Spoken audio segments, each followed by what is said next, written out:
Coach Pryor here at the Coach's Classroom, and we're talking a little bit about uppercut, one of those kind of specialized dysfunctions that we know that players have on a regular basis. And we'll give you a few extra tips here on some really good drills that we think work real well with helping you get players connected and not having that uppercut or that big long loopy swing, kind of that barbecue swing way back here and doing all this kind of stuff and starting to swing from back here and so forth. So one of the drills that we do, we did the high tee, now we're going to do the chair drill, is I'll use a chair and I'll have the kids just measure up. They'll measure up, and I usually start the chair just past this back foot. And then eventually I want to move it up to where I'm just inside the hip right here. So eventually I'll get to at least this distance, because once we take our stride, we push forward, and we get a little quarter turn, we should push past the chair and get our hands moving to where we drop the barrel and we actually make contact with the ball. But when we first start, I'll get set up where I set up, I got my feet where I want them, and I'll put the chair just to the outside or just right to my foot. Now the idea here is that when the kids take their swing, and I don't even say anything to the kids, I just set it all up, put a ball on the tee. I usually have them use a wiffle ball bat or a bat that I don't care about that can bang up the chair. We go through a few chairs now and again, we beat them up, but don't have a kid use his game bat. Okay, that's, don't beat up his $500 bat. Have an aluminum bat there, have a wooden bat there, something that they can use for this drill. But the idea is that, we've got our setup, and I just let the kids swing. And if they go and they swing and they drop here, they're going to hit the bat. They're going to do one of these numbers. A lot of times they might get where they just nick the top and they still hit the ball. I get some kids where they go and they just get down. They're down here.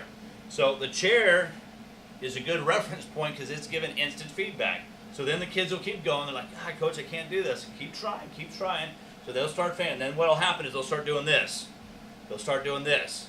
Okay, and I'll be like, oh, that's not how you hit a baseball. What do we got to do? So we talk to them. We're like, look, rotate, drop the barrel, track, get to contact point, and then get through. So then you'll start seeing kids where they'll just start swinging, and they'll get right here, and they'll just start hitting the ball. They'll start making contact. And then I'll put this lower and lower and lower, so I get right into that low pitch, and they'll sit there, have the chair. They're like, oh, Coach. When it was higher, it was easy because I was kind of coming a little bit over the chair a little bit. So now I get lower. Now I got to get in here, and I got to get here, and I got to track, contact. Okay? So we're here, boom, and I'm going to make contact. Now, when I do this drill, I try not to, I don't really do a lot of coaching when I do this drill. I'll set up the chair. If they start to get it off the back, then I'll move it up just a little bit. So it's just right off my foot. I'll move it up a little bit. So I'm really getting them to get in here.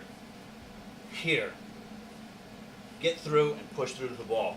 So I use the chair as the feedback. I just let them swing until they figure it out. And then I watch where the ball goes into the net. Does the ball go down into the dirt? Is it going this way? Is it going that way? And I'll say, look, I'll put a hula hoop up here on the net and say, right, here's where the ball needs to go. I want you to hit the ball inside the hula hoop. Every time you hit it in the hula hoop, you get a point. But you can't hit the chair. So now we have a little game. We have a little bit of fun. We'll hit 100 wiffle balls or whatever we're doing. It's nice and light. Got a nice light wiffle ball bat. And we just go into work. And you'll see the kids will connect the dots really quick on their own of getting a really good swing. And plus they're getting lots of reps. They're getting a good swing. They got good feedback because they hit the chair. They know they got their barbecue swing or they got their big loop. And they're going to make the adjustment because the kids don't like to hit the chair. They're like, oh, I keep hitting the chair. So, let the kids just swing it. They'll figure it out. You can make some slight adjustments like, hey, if they're not turning their foot, tell them they're not turning their foot. If they, don't tell them 500 times. Just, again, go back to the Lazy Susan, put their foot on the Lazy Susan, and blend this drill, chair drill, with the Lazy Susan, and have them turn and rotate into the ball. So again, we talked about blending. You can take different drills that we do and blend them to help kids have a good opportunity to have success at the drill and improve their performance and improve their swing. Again, I'm Coach Pryor, and that's the RockStar way.